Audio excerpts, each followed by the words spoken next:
اليوم غنوجدوا معسلة البشنيخة من ألذ المعسلات الرمضانية بواحد الطريقة اللي ما غتحتاجوا فيها لا ماكينة لا حتى حاجة، غير بالموس دغيا كتوجد سهلة مهلة، وغنوجدوا معها عسل منزلي يا سلام. ما غتحتاج تجيب والو من برا، ما عليك غير تتبع معايا الفيديو. قبل ما نبدا كنعتذر على الصوت حيت مريض شي شوية، ونبداو. اول حاجه غادي نبداو بها هي غادي نوجدوا العسل. في العسل ديالنا غادي نحتاج 2 كيلو السكر مع يطرو د الماء. طبعا كل كيلو السكر كنعملوا له نص يطرو د الماء، اولا كل كميه السكر كنعملوا نص كميه د الماء. هذه هي القاعده ديالها. غادي نسموها شويه بشويه د الحامض، شويه طروفه د الحامض، زدت معها شويه د اليانسون، شويه زعفران شعره. طبعا تقدروا تنسموها باي حاجه كتعجبكم نتوما، تقدروا تزيدوا لها القرفه ولا اي حاجه متوفره عندكم، ولا تقدروا تناقصوا، تقدروا تعملوها بلا منسمات اصلا. ونعملوها فوق بوطه، نشدوا عليه ونخليوها يطيب لمده ساعه ونص. ساعه الاوليه على نار متوسطه، ونص ساعه الاخرين على نار عاليه. كيوجد كيبان هيدا خفيف، ولكن هو شحال ما خلينا شحال ما كيزيد يتقال على هيدا. نشبروا في شي بول، نصفيوه من ديك الليمون وديك اليانسون اللي ديجا طيبناه فيه. ومن بعد ما كنصفيوه كيف ما كتشوفوا كيجينا بهذا اللون هذا، وكنخليوه حتى يبرد مزيان. بعد ما كيبرد كيشبر اللون ديالو كثر. ديال النتيجه النهائيه ديال العسل ديالنا. طبعا كيزيد يقصح على هيدا، واذا قصح فاش كنجيو نستعملوه كنسخنوه مع شي حاجه د الماء ونخليوه حتى يغلي مزيان، وهيدا كيكون واجد معنا للسير. دابا نوجدوا العجينه د البشنيخه ديالنا، اللي طبعا هي عجينه سهله واقتصاديه. كنحتاجوا فيها نص كيلو د الطحين مع 100 غرام د الزبده. كنحركوا ديك الزبده مزيان مع ديك الطحين بحال اللي غادي نرملوها هيدا شويه وصافي. دابا كنزيدوا عليها المنسمات. عملت معلقه صغيره د القرفه ومعلقه صغيره د حبه حلاوه، وزدت عليهم واحد نص ساشيه سكر د الفاني. وطبعا تقدروا تنسموا باي حاجه كتعجبكم نتوما، ونحركوا ديك المكونات كامله مزيان. نزيدوا معلقه صغيره عامره د الملح، ودابا نبداو نعجنوها. طبعا غادي نعجنوها بالحليب. انا استعملت كاس، هنايا كاس د العنبه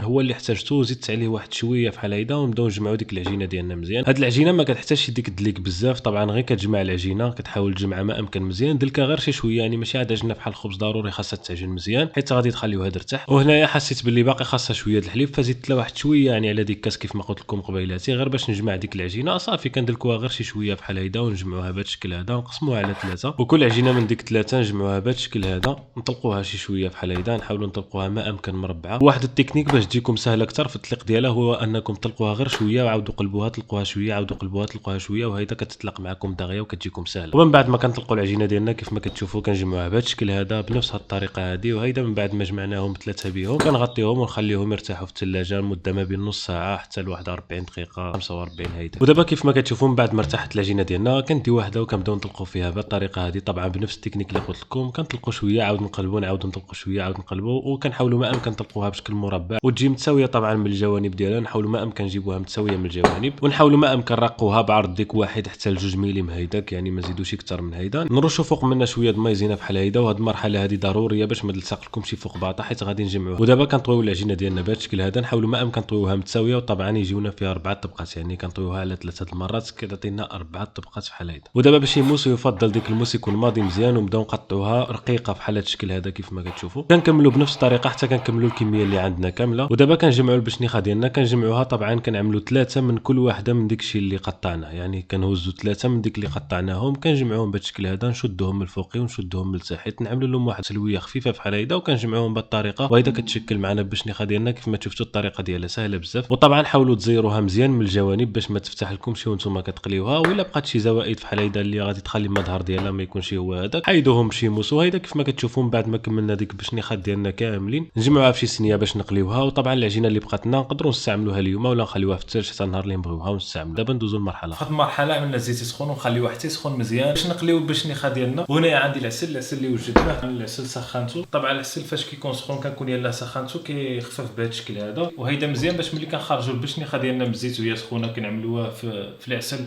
الا كانت سخونه مزيان باش كتشرب العسل مزيان. دابا نستناو الزيت ديالنا سخون. من بعد ما سخنت الزيت ننزلوا البشنيخه ديالنا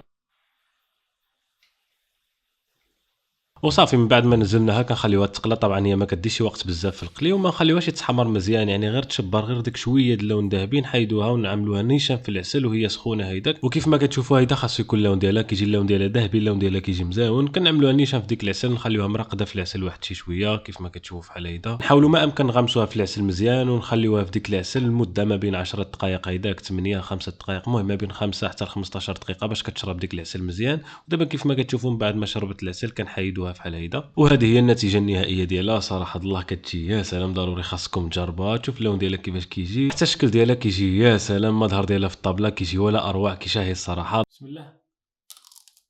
وكان هذا هو الفيديو ديالنا. شكرا على المتابعه. المقادير كامله غادي نخلي لكم في صندوق الوصف ولا في اول تعليق. وفي الاخير بغيت نقول لكم بلي الصراحه كتجي واو يا سلام، وضروري خاصكم تجربوها بهذه الطريقه.